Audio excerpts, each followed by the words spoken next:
বাচ্চাদেরকে জোর করে খাওয়ানো কি ঠিক? এটা অনেকে প্রশ্ন করে। আমরা একজনকে আরেকজন অনেকে প্রশ্ন করি, আসলে কি বাচ্চাদেরকে জোর করে খাওয়ানো কি ঠিক?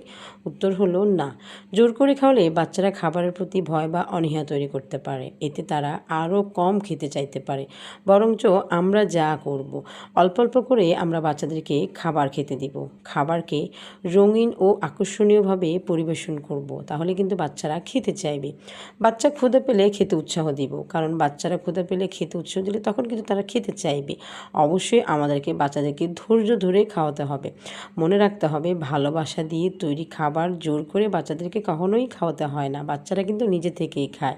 সবচেয়ে ভালো অভ্যাস করতে হবে যে আপনার বাচ্চা যদি খায় তখন তাকে একটু খাওয়াবেন, কিন্তু যখনই সে খেতে চাইবে না তখন তাকে কখনোই জোর করে খাবারটা দেওয়া উচিত না। আমরা অনেক মা বাবারাই বাচ্চাদেরকে জোর করে খাওয়ানোর চেষ্টা করি, এটা কখনোই করা যাবে না। অতএব বাচ্চাদেরকে ভালোবেসে যত্ন করে খাওয়াতে হবে। আপনার বাচ্চার যত্ন নিন, ভালোবাসুন, ভালো থাকুন।